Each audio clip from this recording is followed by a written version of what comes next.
due to Oh the no, fact. I'm so grateful to you.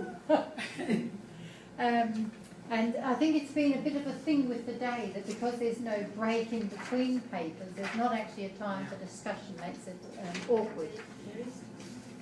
Sorry? I was there. And the other one? Yeah, there's time for discussion. Oh, right. We haven't had in our Well, sessions Catherine, yet. I'll be so But- grateful.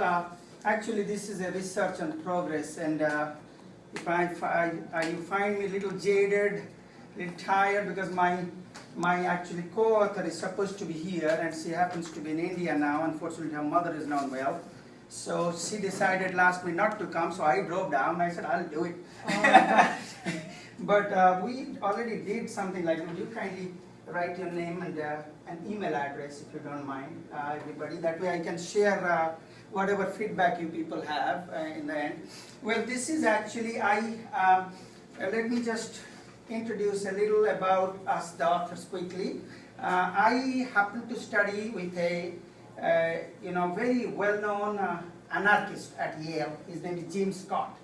He hates state, absolutely. So he happened to be my advisor 20 years back, and then I actually did not stick around teaching too much. I studied development studies, globalization, business ethics, and stuff. And I went on. There was a Y2K threat and outsourcing. So two of my students started companies. So I went on to be involved with software companies and technologies. And I meet this wonderful scholar, Morichijhapi, and she's actually a Fulbright scholar, and she is a literature person. And she says we had a lecture together. I was lecturing something somewhere about India's development aspects, and she says we have a lot in common. Are you a postmodernist? She asked me. I said, well, we call ourselves constructivists, because we neither agree with what you call the modernization, the so-called liberalism theory, nor we agree with Marxism. We are trying to figure out a postmodern way of constructing identity, and it's a more agent-based theory than structure-based theory, as you know. So that is our pedigree. Together we came together, and we did a paper actually for IJS. I think 2-3 years back. She went to Harvard, and I drove to Toronto from India. And we did, the paper was Ghosh'S, this person. He's now at New York University, and he's a famous literary figure from India, settled in North America. And he wrote a book called The Hungry Tide, and where he basically discussed about the displaced refugees in the context of Bangladesh war and their problems in South Sundarban, and looking at the local issues. And we did a paper called Displaced Humans versus Hungry Tigers. So that went on. Then we got a publisher saying that we're interested. I said, well, we'll do another chapter. Then we'll keep looking for these local problems, which basically affects the structure, So that's how we started. Now about the Ghosh, I already told you about the Hungry Tide. About Marquez, actually, it is Madhu who brought Marquez to my attention, because Marquez is, as you know, got a Nobel Prize, Gabriela Marquez, and wrote this famous book, 100 Years of Solitude, and I found a lot of similarity between Marquez's analysis in terms of, I would say, empowering the local over the structure or over the state, all right? Okay, so let's go. I'll just go. How much time I have, Catherine? About? well, it's 15 minutes each, so Okay. you've got about. Well, I will limit myself to 50. I'm already, I think, used 5 minutes, so I have 10 more minutes. and I would really appreciate all the questions, because that will help me a lot. Now, there are two messages we're trying to deliver here. Is basically how to problematize the local. And when you say local, we in India have a lot of local issues like Kashmir, which gets suppressed, as you know. We have also other kinds of issues where state basically talks about developmental projects. I see a lot of Indian faces, and and it really gets either corrupted or there's officials take over, and the state definition does not tally well with the locals' quest for their identity and for their power. All right? So it is basically the marginals we are trying to focus on, and not the mainstream. Now, second is we're trying to deconstruct it. This is important. Now, we are trying to deconstruct a complex grand narrative. And grand narrative, as you know, typically started with rationalization. All right? It started with the grand theory of modernization. That functions or structure will create loyalty. Like we have division of labor, like I am a doctor, you are an engineer. We all know modernization theory, right? The precursor to globalization. And so what happens is we all, through our division of labor, build this beautiful state, and everything will start looking like the United States, like Canada, like the Western world. And this Western supposition, we can translate, if we replicate the same kind of capitalism and democracy development in these developing countries, post-colonial and post-colonial countries, then it will be replicated and the grand narrative will prevail, all right? But that is not what really happened. We all know we had a lot of structural, mismatch.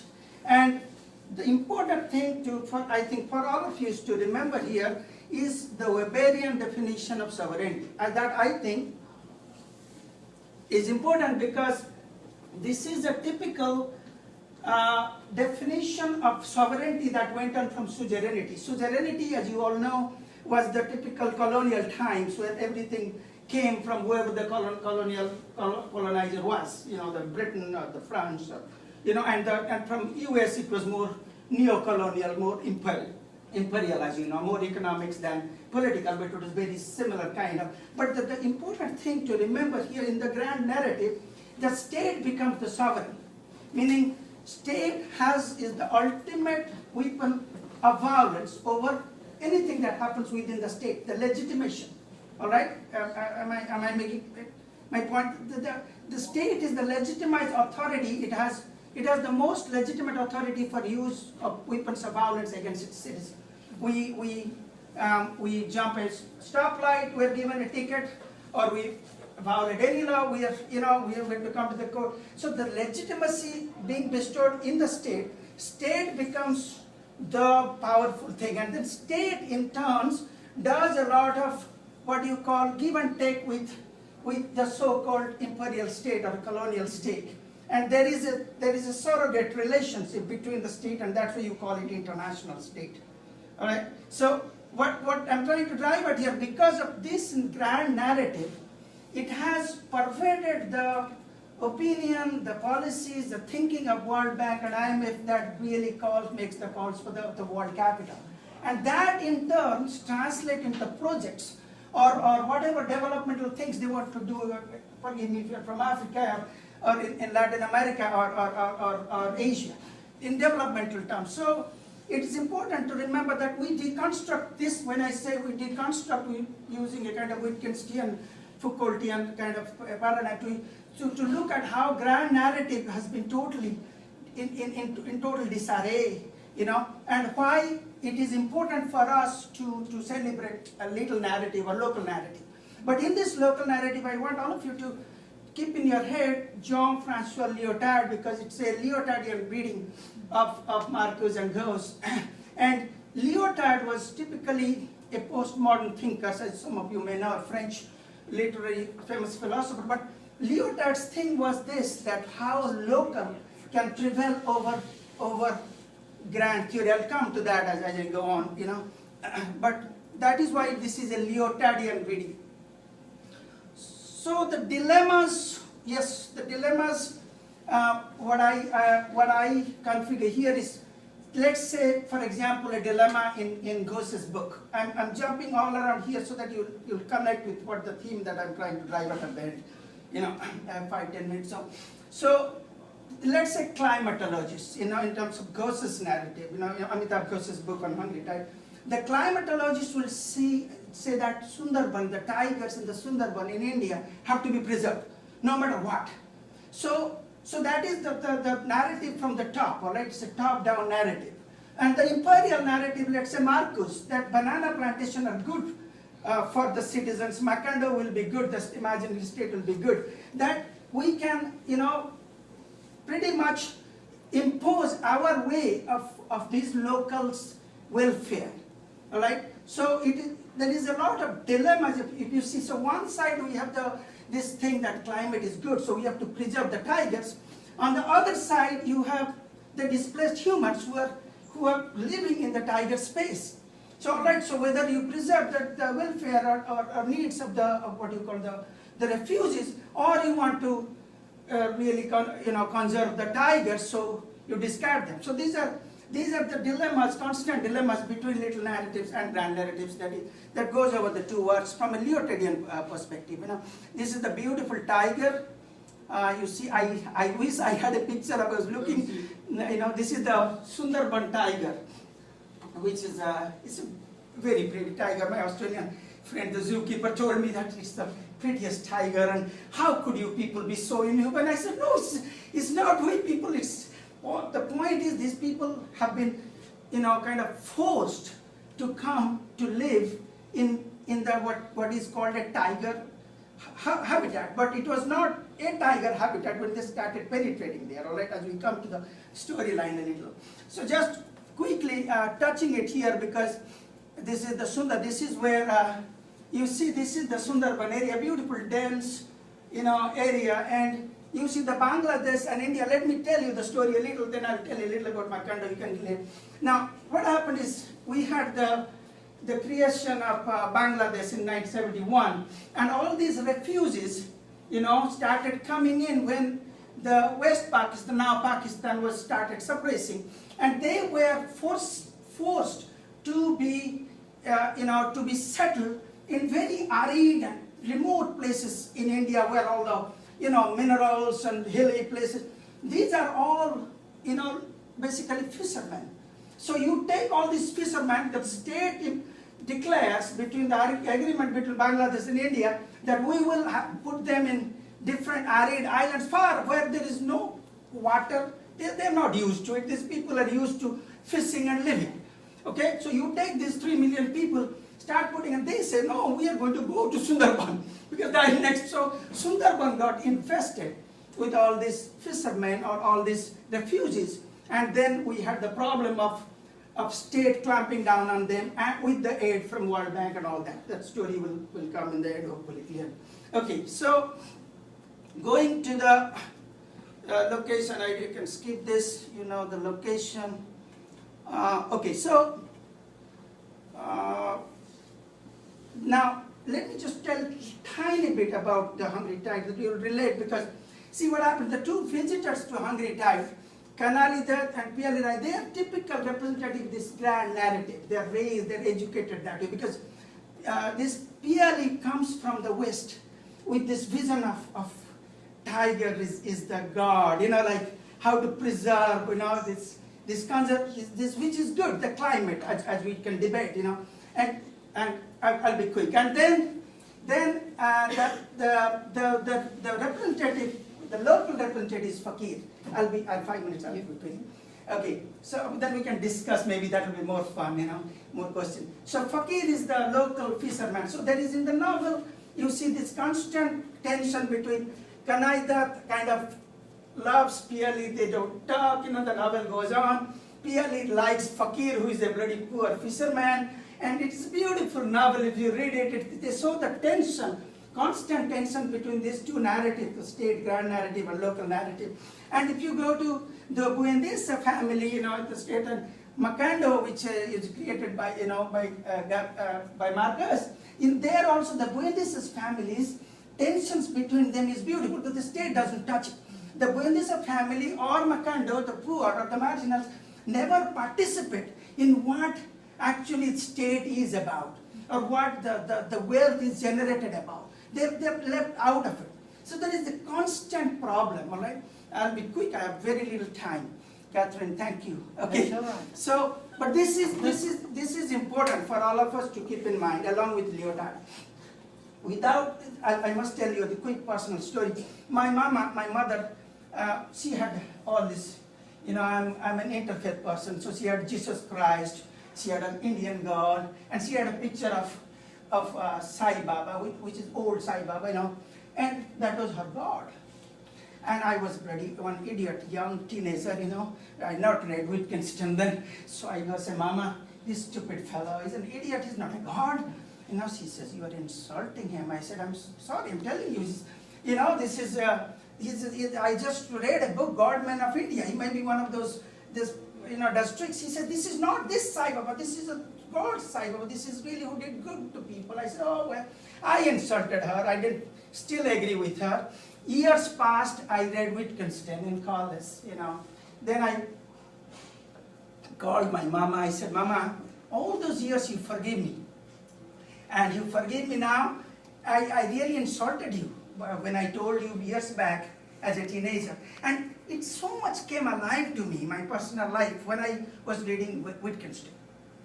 Wittgenstein, the language games, he typically says, suppose, let's say you are a Christian, okay, you believe in Genesis and Adam and Eve, you know, that you get your peace.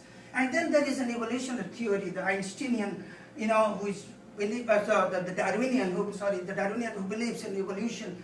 So as long as they are at peace, you should not let the one into the other. And each one has a language game. Like Newton had a language game, Einstein had a language game. That in our social science paradigm, a business ethics paradigm, modernization had a language game, dependency has a language. They're all good in their own perspective. Doesn't mean grand narrative is all bad. But we have to see where the problem is if we don't look at local art. So language games are very important to keep in mind in terms of narratives. These language games strengthens actually the repertoire of postmodernists like Lyotard. So I bring in language games too. And then these two things I'll quickly think and then I'll quickly conclude, then we can have a discussion. You know? What happens? So these two perspectives, as I said, local and state and international, they clash. And they clash to the extent it climaxes in bloodshed and all the atrocities. Okay, so in '79 it is a realistic event. It's a beautiful you know, blend, a marriage between myth and reality in a way, because in reality there was a big operation of Morichijhapi in '79. A lot of fishermen died when they tried to discard all these guys out of Sundarban, you know. And then in Makanda, if you look at the banana plantation strike, 1920s, you know, it suppressed, America did suppress banana strikes. You know the story, there is reality to it. So what I'm trying to tell is it climaxes in these events. But I'll quickly conclude now, because to go on from this, okay, so we do a bottom-up approach, we don't do a top-down approach, okay, and we get into the post-colonial, colonial history. But the thing to keep in mind is this. Quickly, I'll conclude in 2-3 sentences. That the idiosyncrasies of Bon Bibi was the goddess of the local refugees. Okay, and Bundis has had their own family tussle and issues of poverty, of how to deal with the state. The thing to keep in your mind is that, look, recently we know what happened in Sri Lanka. Unfortunate. It was utter massacre of Sinhalese refugees by the of the Tamil refugees by the Sinhalese regime. But before that, go back a few years, there was a dam called Mahabali Dam. Now Mahabali Dam project was aided by World Bank. And Mahabali Dam was going to be built, and they knew, that Sinhalese people knew well, the policy, that if you build that dam, it will inundate Tamil lands. Because the Tamilians will be, victimized. But the World Bank did not do a local study. That is what I'm trying to drive at in this project. Look at things local up. Otherwise, you cannot do a good narration of grand narrative on the local. So what happened? They built the dam, and thousands of acres of lands of Tamils got inundated, and the fight, the problem between Tamils and Sinhalese exacerbated to a very bad extent. Now, after this bad experiment of World Bank, recently in Tibetan Plateau, China had almost convinced World Bank to do a similar project, which would have brought much more Han population, totally taken out Tibetan identity. Or because of hue and cry, because of the lesson they learned, they went back. So what I'm trying to tell is, if you, in our agendas, in our research, in our writings and stuff, because my book is on globalization, but this is my second project, and I'm writing a book on empowerment of women with right from somewhere. But in our projects, in our writing, if we do not celebrate the local, give importance to the local, do not do the local study before bringing an ivory tower grand narrative to toss down upon that throat, there will be Morichijhapi, there will be banana plantations problems. And it will continue to do, no matter what globalization does or what technology does. Yeah. Thank you so much. Now, questions I would greatly appreciate, and I'll email also to you people if you stay in touch. I really appreciate it. Sir, Catherine. Yes, oh no, please. First. What you call grand narrative, Sir. not the same which is traditionally called ideology. Well, it is one ideology, sir. It is the ideology of liberal West. Okay? That is one ideology. The ideology of the so-called socialist Soviet bloc was one ideology. That was communist ideology. Sir, so it is one ideology, but the point is, if you read a very interesting book, I was just finishing graduate school that time, it's called The End of History by Francis Fukuyama.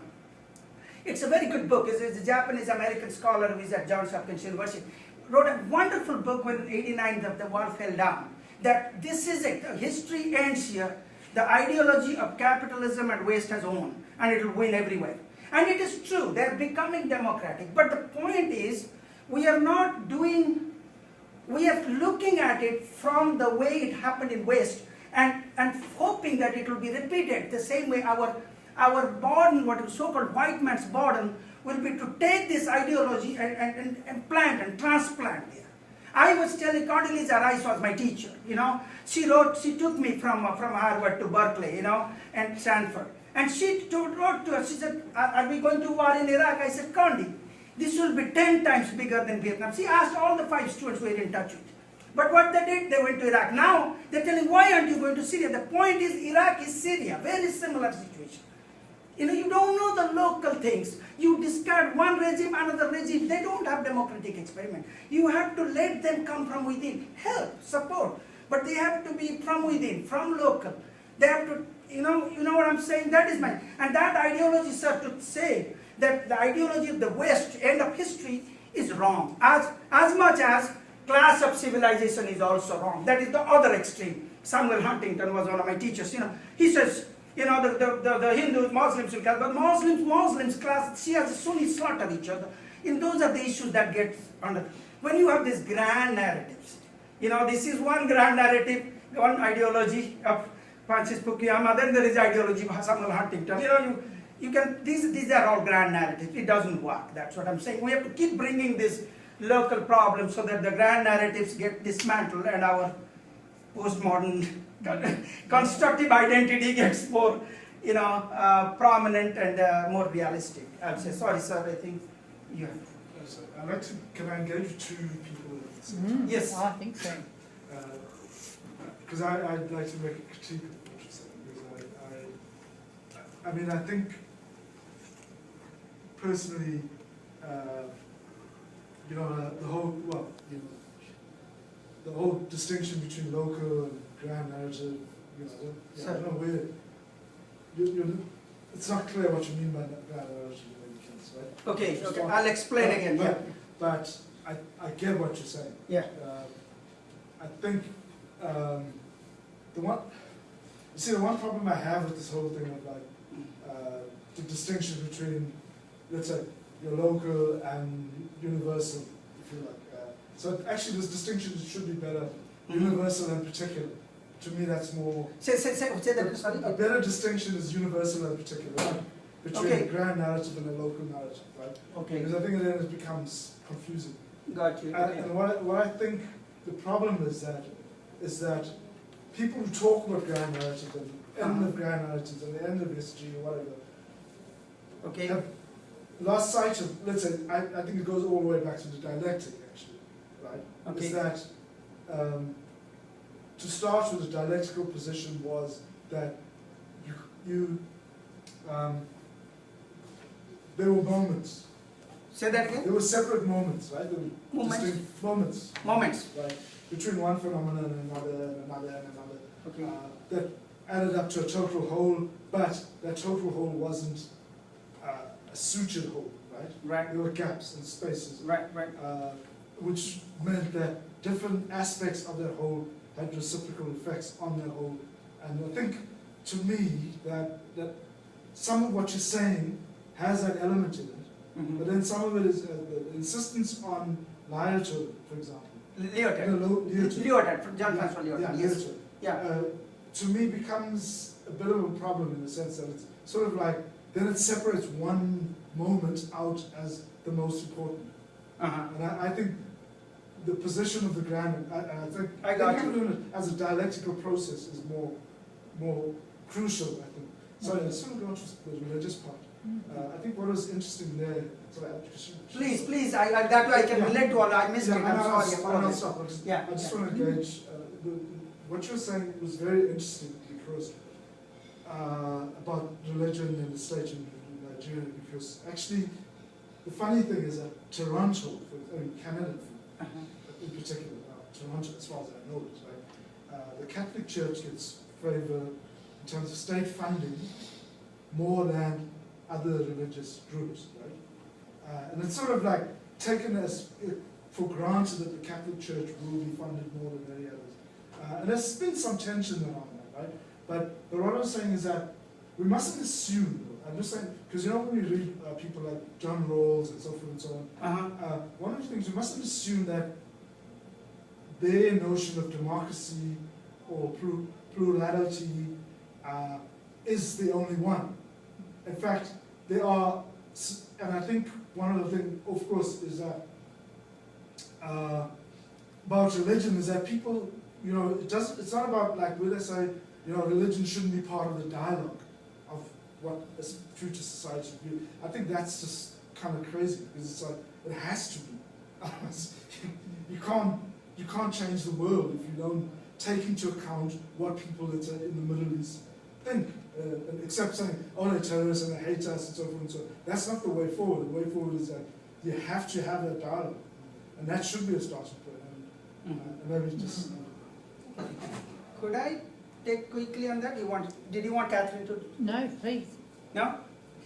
See, in sociological, you know, in research methodology terms, I skip this, you know. It's very Geerchian, you know, Clifford Geerch, Balinese cockfights. It takes it's the microcosm of the things that is happening to the world of Bali. But he concentrates on the cockfights, you know. It's a local event. And he extrapolates from the local all the needs and the impact that local event has on the structure. So, what is your name, sir? I lost my pen. I was trying to write down universal property. Thank you. My name is Joe. John? Joe.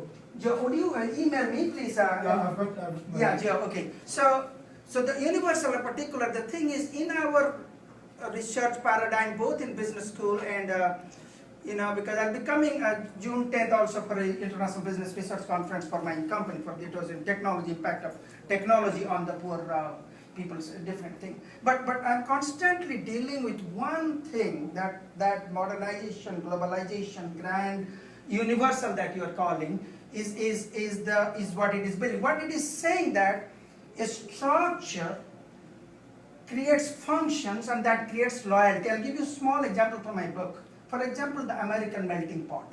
Okay, every person comes, melts. So that's why I'm talking in English. I'm glad I can communicate. But I know 6, 7, 8 languages because I'm Indian. You know, but the point is that this melting pot misses out a lot. That is salad bowl in my book, my theory, because whenever I met a very wonderful linguist called Noam Chomsky, and I learned a lot from him and his wife who passed away, Susan Chomsky. See, a child is capable of learning 13 languages, all right, and 13 languages, you know. So the parents get, oh, they're learning English, Bengali, Odia, Tamil, French, create confusion. People have bilingual here, so I know it's good.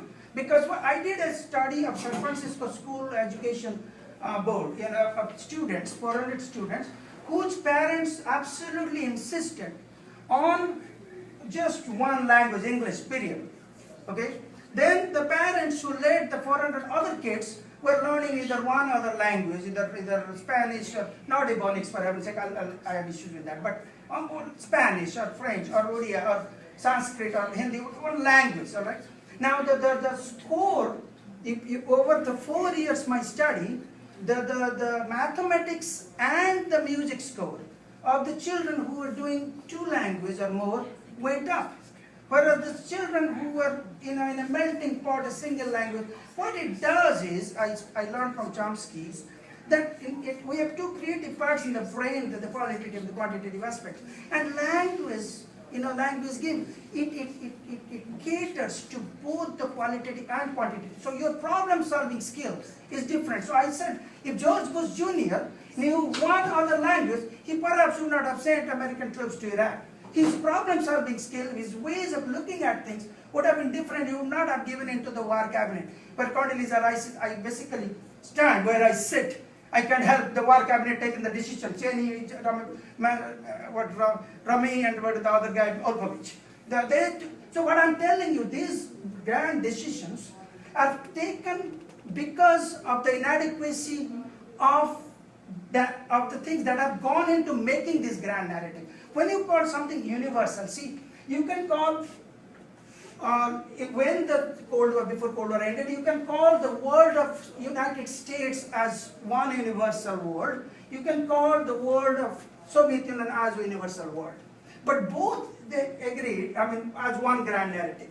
But both these grand narratives agreed on a universal theme that whether you are legitimacy of a state, whether you are an autocratic ruler, you are a socialist ruler, you are a dictator, you are a democratic ruler, your state has the sovereignty. So that empowers the state all of a sudden, a structure. And that structure is universal or grand, you call, in turn decides what happens to this agent. So our argument in the postmodern constructivist argument is we have to empower the agency theories more. The agents have to be, the famous debate is agent-structure relations in globalization. Agent has to be empowered more, local has to be empowered more studies than looking from the structure. Because structure automatically says it creates loyalty. So functions, I am a doctor, you are an engineer, she's an architect, we all come together and we have become loyal, we don't care, we are loyal to the state. But that loyalty actually at different level, and there are other loyalties that overlaps, that gets sort of away. In our game theory, you talk about structural theory, structural functionalism. I would like to note that universal particular because there is an universality argument in Weberian state, Max Weber famous definition of state. And then there is what you call grandness in the theories that emerge from all these different ideologies or whatever the gentleman asked me. You know what I mean? So what I'm saying is the religion-wise, half question is I missed the discussion. I would appreciate if you could reflect upon it, email me if it relates any way to my way of representing or what you're talking about, Catholicism versus the other religions, whatever you people discussed. I think you'd like to reflect upon it. It's just, I do not actually think that they are very related. I think the question you asked was direct to me. Outcome of, or are you relating it with this one? No, I was just trying to... You were trying to take the 2 questions together. No, I wasn't asking, I was just making a comment. Okay. I was just talking about... Yeah, just to remark that Rollins' line of thought was, if you like, a stage in the thinking of relationship between religion and politics. And that is why somebody like Michael Perry came in and said, no, we cannot throw it away. Because if we argue in that way, it means we are throwing a whole bunch of knowledge which has formed just what we are saying. We cannot throw it away because, like it or not, especially in a society like in Nigeria where I am, as I mentioned, that religion is very strong in the psyche of most majority of the people. It is, you can say that Nigeria is a secularized state, but maybe in the constitution, in the daily life, religion forms a very important aspect of people's lives. So you cannot throw it away in public discourse. But the question is, how are we to use it is the most important thing. Thank you. So in Nigeria. Oh, sorry. Sorry. Should I just say maybe have other people got any comments or questions? Otherwise, we should also say, okay, well, this is sort of the end of the session so that people do feel that they need to go, can go and not feel rude about going, because that can be awkward. And then those people that want to stand and talk, please do. I just want to tell one thing. I'm sorry I didn't find. I was looking for a slide with my email address, which is naatkailas@yahoo.com. You know, if you people, I will email everybody, whoever has it in the email. We should have it on the conference program. Yeah, that way I know who all are here. This way I will know who all are here and where's discussion. And any question, please do email. I'll really appreciate it. And we all will be meeting over next 2 days. Yes, anyway. the next 2 days people will be meeting. Yeah, I'm That's glad right. Joy made me go today, because Joy said go today, but there'll be more people. If you go on 23rd, everybody will be gone. I said no, I want to go so that I can, get to meet more people and stuff. Please, thank you. Good.